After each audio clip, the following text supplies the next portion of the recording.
Hey, everybody, and welcome in. It's the Poor Man Fantasy Football League podcast. We're the fantasy football show that gives you a peek inside the life and times of our Dynasty League. I'm your host, Mike. With me, as always, is my friend Andrew. And boy, has it been a week of vacation, at least for you, Andrew. We got back from our vacation down to Mexico, which I'll play for the video for you guys shortly. We made one video in the time that we were there. Share that with you here. Hey guys, welcome to the Poor Man Fantasy Football League podcast, live from Los Cabos, Mexico. We're in the I don't know what the name is. Santa Fe? Santa Fe, yeah. Wait, the Santa Fe, where we've been taking in some sun. We have been enjoying the food and drink. Somebody has gotten a lot of sun. That's just the way we live, boys. This is how we celebrate. This is also how one of us is mourning the loss of my Lions. Congratulations, Gabriel, that your Commanders made it on. I wish them all the best. And the Chiefs. Go Chiefs. Mahomie. Jeez. All right, guys. Kelsey, Mahomie. We're also going to take a quick little tour of us in the resorts. You can see the background, but this is really the important part right here. Is the dead soldiers, the dead soldiers, the lineup of drinks as we sit here and enjoy our beverages. You know what? You probably can see it somewhere over here. Are our wives sitting in the sun on, like, I'm not sure what the benches, the pool benches? Yeah, we're having a good time. It's great. Cheers. Cheers, boys. Here's to a great fantasy football season.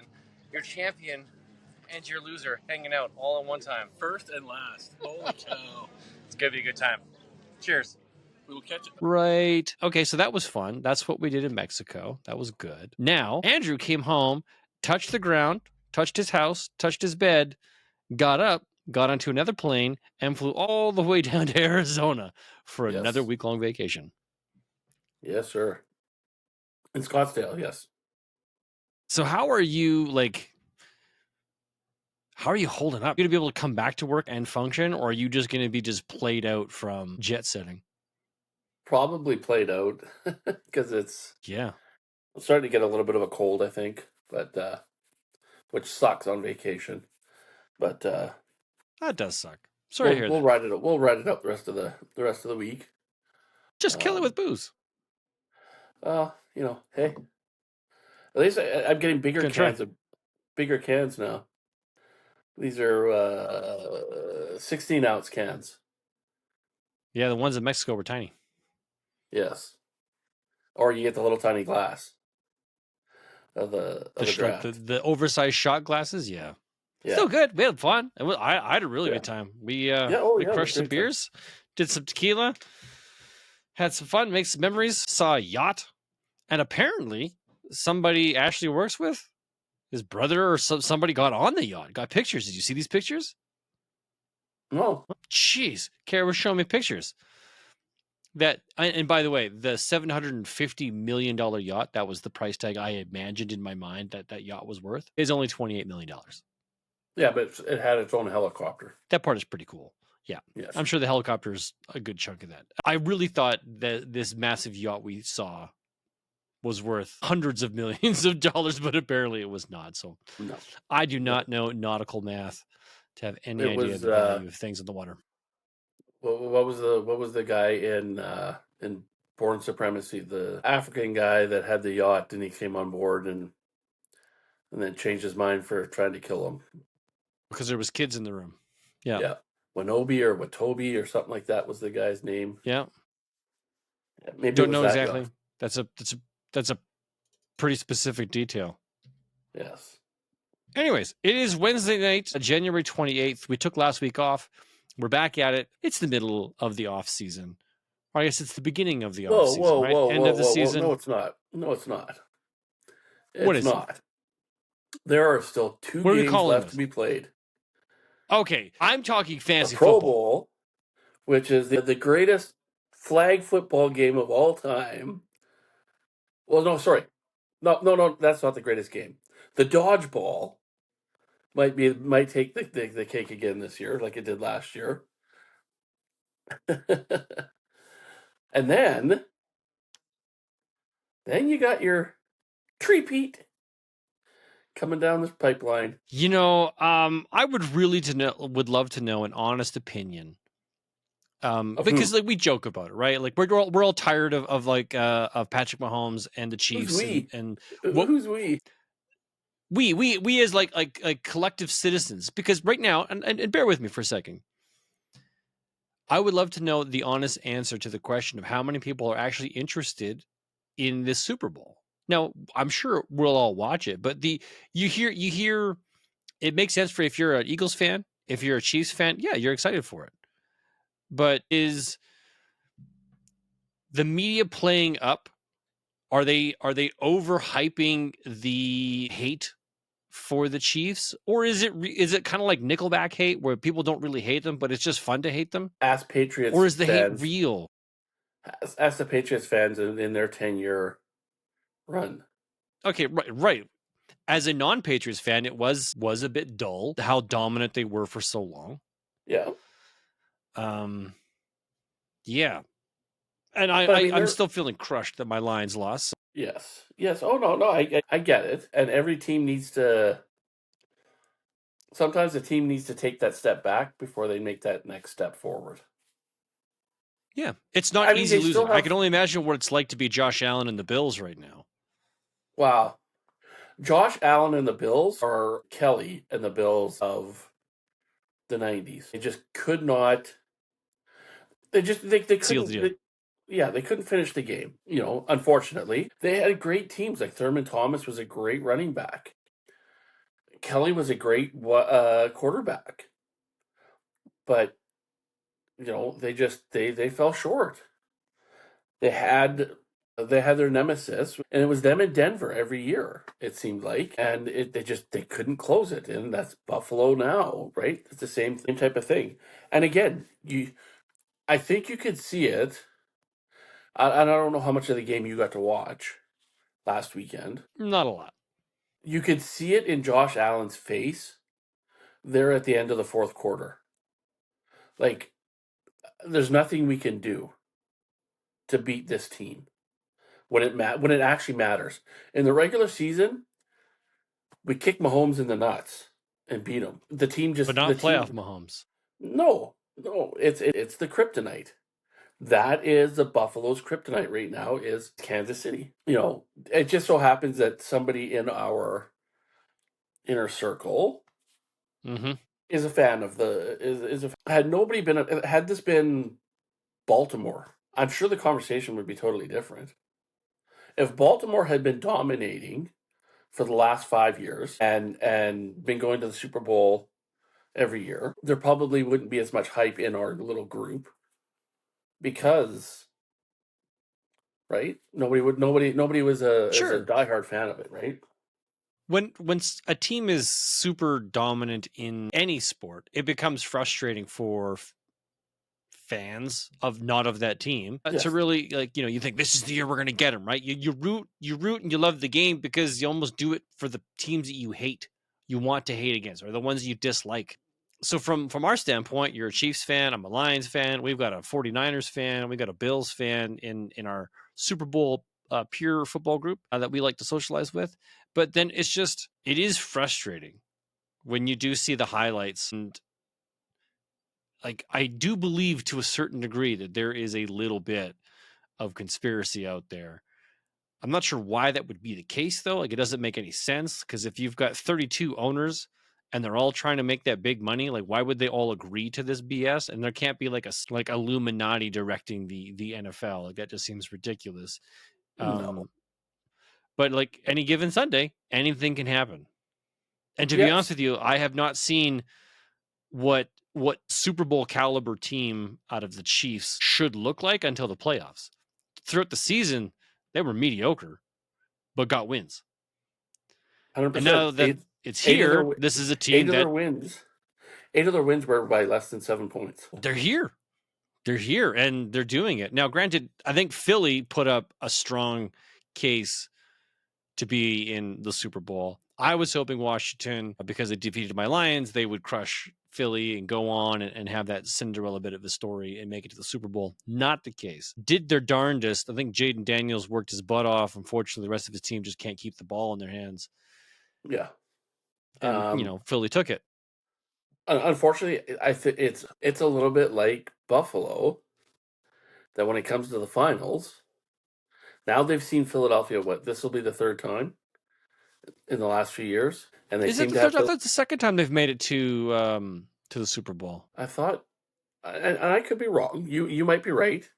Hang on. But Yeah. I thought Philly, Kansas City has been 3 times in the last 5 years. Really? I know Kansas City has been there. Yeah, Kansas City is now 4 out of 5 because Cincinnati was the other one. Let's see. We had this year it's Kansas City and Philly. Last year was Kansas City and oh yeah, you're right. Okay, so 3 years ago was Kansas City and Philly. Last year was Kansas City and San Fran. Then it was the Rams and Cincy. Then it was Tampa and Kansas City and San Fran. Then New England and the Rams, Philly and New England. So the last time Philly was in it was 2023, and then they won it in the Philly special. 2018. Yeah. Okay, so I guess you can't do it kind of like Buffalo, where they're kind of in Philly's heads kind of space, saying, "Hey, you can't beat us because we keep beating you." Mm-hmm. So it should be an interesting. I think it'll be an interesting game. I do think the key player in the game right now, the key player, the best Chief right now is Kareem Hunt. Yeah, I wish I would have taken him over Isaiah Pacheco in our bet. Yes, I do honestly think right now that him missing the first 4 or 5 games of the year Kept him kind fresh. of kept him fresh. Him coming back to Kansas, coming back to a contention team, because in Cleveland he knew they weren't winning, and really, did he care? You saw him play, but he wasn't Playing for that something. he wasn't that energetic. Like he didn't excite anybody to see him play because he was always behind Chubb. Oh, I'll get to play when Chubb gets hurt. That type of Or thing. come up in garbage time when the lead is there, and unfortunately you don't need, right? Because I think he got a lot of his points when he was with the Browns. With the Browns in like the third and fourth quarter, he wasn't there in the first half of the year, right? Exactly. So you're always concerned playing him, yeah. And he got such spot time in the first 3 quarters, when they need a pass catch, like a passing play on third down or something like that. But you see him run with energy and passion right now.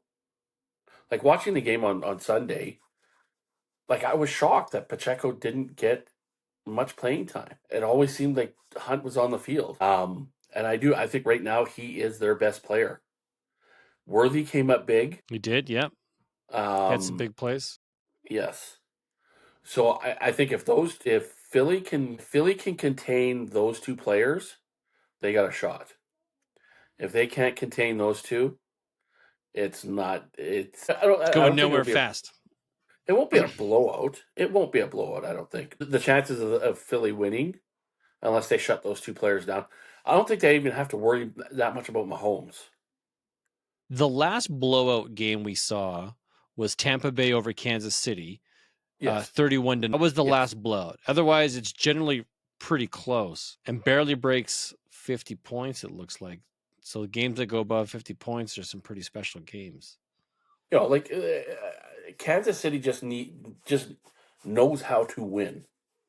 When it comes down to it, they manufacture it to make it work. Hey, you can score 21 points on us. We'll score 23. They will do just that little bit of extra to make it happen. And they'll have should be good. Should be good. I know there's memes out there and there's videos and all of this about the refs and this and that and the next thing, but it does go both. Yep. It goes both ways. There's bad calls both sides. But the Chiefs just seem to they come up with a play, whether there's a penalty or not.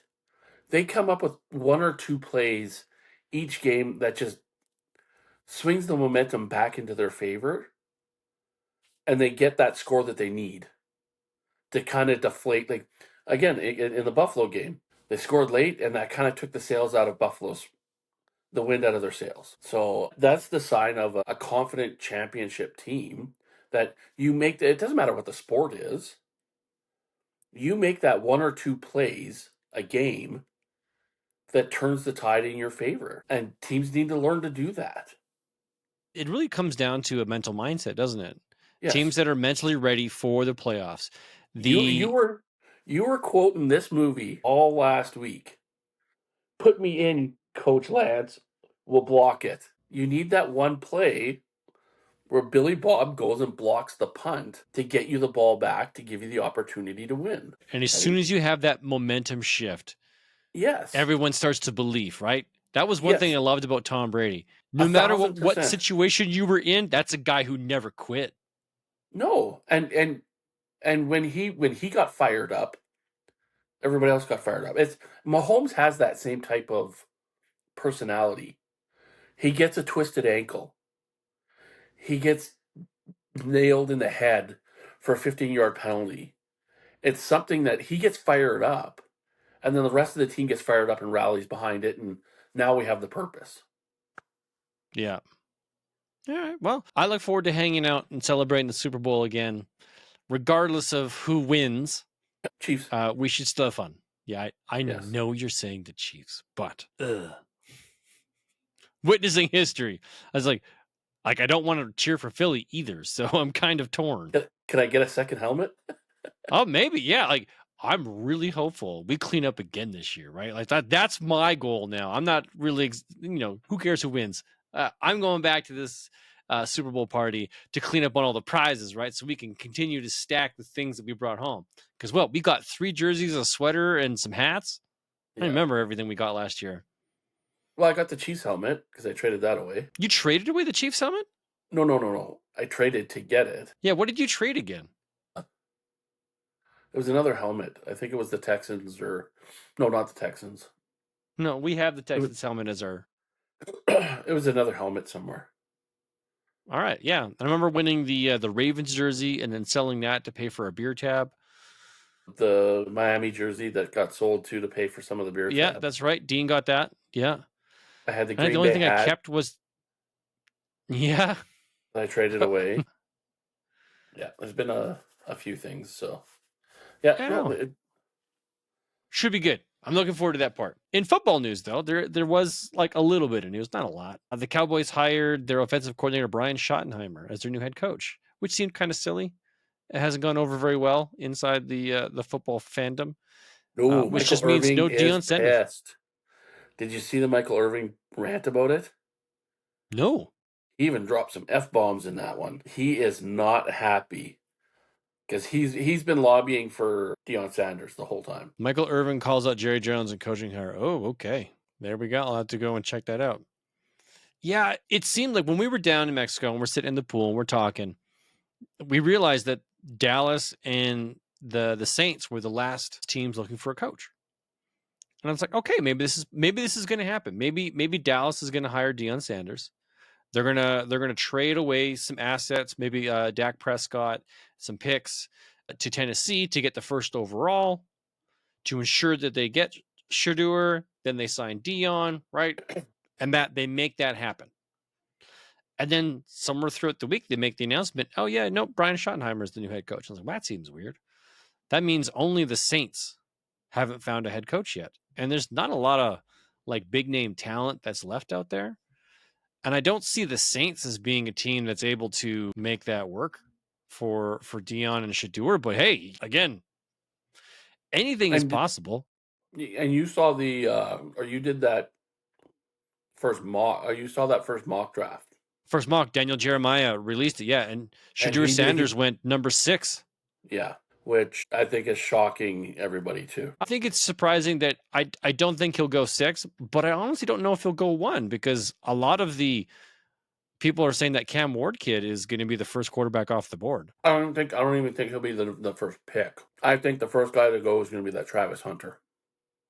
You think so, hey? Because he is, how do I put it? He's the Deion Sanders. Yes. He's got that charisma. He's got the ego. He has talent. And he can play both sides of the ball. If you turn around and there's not much this kid can't do. Yeah. So if the kid is crapping out on being a DB, throw him in as wide receiver. And that's actually something that I don't understand why more teams aren't doing this now, because you've got such great talent at either wide receiver or at DB. All the DBs can catch the ball like a wide receiver nowadays. Your wide receivers should know routes inside and out. Why would you not have a wide receiver? I'm not saying have a who's a scrawny little like a Zay Flowers, a kid that's like 99 pounds. Great wide receiver. Don't get me wrong. He could not play DB. His size he would get killed by some of the bigger wide receivers. But you get a good wide receiver like a Jamar Chase. Put him in as a DB who recognizes every route, knows every route, and has enough speed to keep up with the opposing team's wide receiver. That guy should get a whole bunch of picks throughout the year. You know what? There's a player in the NFL that was drafted this year that did exactly what you're describing, and he's a Michigan Wolverine named Mikey St. Ristel. Yes. He was a wide receiver, except for the last 2 years, Jim Harbaugh had him convert to DB. And he did great for Michigan. And he didn't get a high draft pick in the NFL, but you saw what he did this season. You saw, and we watched what he did to my Lions. Yes. As much as I love Mikey, it's like you had 2 picks on my Lions, man. I don't love it. In the second half, at key plays, that one in the end zone takes away the touchdown from the Lions. Yeah. Which because he knew what it was to be a wide receiver, right? Yes. That's why I say, like, I don't understand why more teams don't. Hey, you grew up being a wide receiver. You got the size and the strength for tackling. Be a DB. Or be a safety. Try it. Just try it. Expand your experience. Be the safety that stands out in the middle of the field, watching all the wide receivers, seeing what route he's going to run. Watch the quarterback who he's going to go to, and then go steal the ball from them. Imagine a guy with the speed of a Tyreek Hill in the center of the field and then making a break on the ball when it's thrown. He could cover the field pretty quickly. He could. I think, to me, though, you might have all of that skill and ability, but it really comes down to your mental aptitude. Your level of awareness and understanding, like your brain power of how quickly you process reading the field. And you can't watch all those receivers and see where they're all going. You're like, okay, like I know the routes out of the corner of my eye. If I'm playing like deep safety, I'm watching. I'm like, all right, well, this is what I think is about to happen based upon this formation, what I know of these receivers. And now I'm watching the quarterback. As soon as he makes that move, whether he's looking, no look, pass, like whatever, like you get to understand how these guys play. And like, I think he's going here. I'm going to try and like cut that off, tip that ball. If you had that kind of speed like Tyreek, man, if you had those two things together, you look at a guy like a Ronnie Lott. That's how he played. He also hit really hard, though. Yes. Polamalu. I mean, Troy Polamalu? Yeah, Polamalu. Thank you. The guys could read the whole field. They had that vision. But they also had crazy instincts. Troy Polamalu could somehow get across that line right as the ball was snapped. Like, that's, yeah. All right, that's our football news. Not much else is going on. The league's kind of quiet. Guys are on vacation, on hiatuses. For those from the No Fun League, if you're still out there, stick with us, folks. We're still trying to get a hold of Ron Mexico. He does take a 2 to 3 month hiatus at the end of the football season. Now, he does control the League Safe account. Hopefully, he's able to get that posted for us so we can get the league moving in that direction here. Because I believe last year he showed up, I think 2 weeks, maybe a week before we were drafting and get it all figured out. But we'll take care of it. Other than that, I want to give you guys a quick recap of our bet last week and the week before, kind of like how it all settled up. We were tied going into the holiday, right? No, I was up 1-1. It was 9-8. I went into the holiday. We did a pick'em. It was a big one. It was a big one. We did fantasy picks. I came out on top, so I went 10-8. So Andrew decided to double down and do another pick'em, but only with the 4 teams in the conference final. and we did a super flex version. So I had Mahomes, Daniels, James Cook, Isaiah Pacheco, Terry McLaurin, AJ Brown, and Travis Kelce. I regret my Kelce pick. I took him. He was my first pick overall, which allowed Andrew to take Saquon Barkley after he took Allen. You ended up with Allen, Hurts, Barkley, Brian Robinson, Devontae Smith, Xavier Worthy, and Zach Ertz. I laughed inside my head when you took Zach Ertz. I'm like, that's a good play, but I don't think he'll do Kelce. He crushed Kelce, and that was essentially the deciding factor in points. So congratulations, you got the win. We're sitting at 10-9 going into the Super Bowl. So we're going to drop a whole list of bets to try and settle this thing up and find out who is going to be this year's bet champion. Now, just to give you guys a quick recap, we've got a belt. We've got a belt. We got a trophy, and we got a helmet. And it's been collecting dust here on my shelf of hardware, and Andrew wants to take it this year, so we'll see if he can procure that from me in some fashion, put it up on his mantle to display for his conversation piece. Yeah, That should be fun. That's what we're going to do this Super Bowl. You'll have to come up with the bets for the Super Bowl then, because you're going into it on the loss. I got to come up with at least the first one. I think somewhere I've got the list of the ones that we did last year, so I'll come up with like a list. When you were Swift to dance. Yeah, now she's back in the Super Bowl again. Yay! All right, yeah, we'll come up with something creative for it. It'll be fun, right? It's all for the its and giggles of it all. And that's kind of it. So for the next couple of weeks, things of note that we're waiting for. We have the Super Bowl. Once the Super Bowl is done, we're going to turn our attention towards the rookies. We're going to, keep our fingers on the pulse. We're going to watch the news. The mock drafts are going to be coming hot and heavy at that point.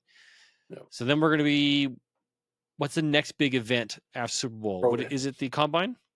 Pro Days. Day. We have Pro Days, Combines. Pro Day, interviews, Combines. Or free agency opens up. Free agency, yes. And then the draft. And then we have the rookie draft, which is a big deal. So during that time frame, here's what we're going to be doing. The 2024 season is going to be winding down for us as a fantasy football podcast. We're looking to do this essentially right at the Super Bowl. So March 12th, as of right now, is the end of our season. Between now and then, we're going to have a Super Bowl show. We're going to have a year-end show with Josh. He's working on that part right now, where we're going to do the awards and whatnot. And then we're going to bring back some league mates back onto the show to review our divisional breakdowns from the summer.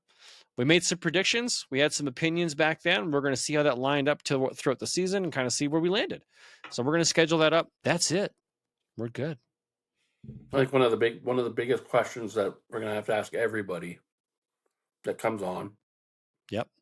Is what was the one or two teams on both sides of the coin? What team surprised you that you picked way down there? And what team did you pick to be a contender who fell? I can give you an indication. One of those teams right now to me is the Minnesota Vikings. I was not expecting the Minnesota Vikings to be as good as they were, especially when J.J. McCarthy went down and Sam Darnold stepped up.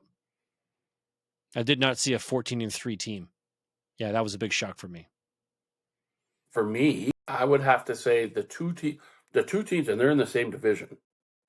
The two teams that actually surprised me toward the end of the year were the Denver Broncos and LA Chargers. Those, because I think all of us picked those two teams as like 28th, 29th down there. Chargers actually making the playoffs. First year with a new coach, a decimated wide receiver core. Lost their running back, right? Like that team. Okay, that just reminded me. Jonathan Taylor is a free agent this year. Oh, wow. So if he doesn't re-sign with Indianapolis, he could be out there on the free market looking for a team. What if he lands with the Chargers? You know what? Could you imagine? Like, he is, to me, he's still an elite level running back. He's still young enough that he can have a few years left in him. And they made J.K. Dobbins, coming off of some injuries, and old man Gus Edwards run that ball and score them points and make the playoffs. If they gave Justin Herbert, Jonathan Taylor, and somehow got some wide receivers to like round out that room. That's a team that can really do some damage, I think. Jonathan Taylor could really turn around a team in need of a running back. And like I think Jim Harbaugh, I think you're gonna start to see Blake Corum getting the rock more. That's Harbaugh's boy. Well, I hopefully you guys got that because I think there we go. The data from my stream. Oh no. Yeah, my internet is. Oh, and we lost Andrew. Well, hopefully he comes back. Until then, folks, thank you very much for hanging out with us. Andrew and I, we did have a lot of fun on our trip to Mexico. It was a great time. It's nice to be back. Hopefully you guys are enjoying some winter. What would I call that? Shenanigans. I'm not sure what I would call that. We had a winter break. You guys do whatever you guys do or did or have done or will be doing. Yeah. And what are your thoughts and feelings of the Super Bowl? You loving it, hating it, don't care? Yeah. Let me and Andrew know. Until next time, folks, thank you very much. It's been fun. It's been a blast. One poor man to another. Oh, look, he's coming back. That Arizona Wi-Fi audio. Let's see. Can we get you? Can't hear you. And actually recording at higher quality. Here we go. Coming in. Go. Dang it. All right. Well, anyways, we're wrapping up. If you want to give a salute to our friends. Oh, yeah, he's gone again. He's gone. All right, folks. From one poor man to another, remember, if it's not fun, it's not worth doing. You guys have a great night. We'll catch you again soon. Bye.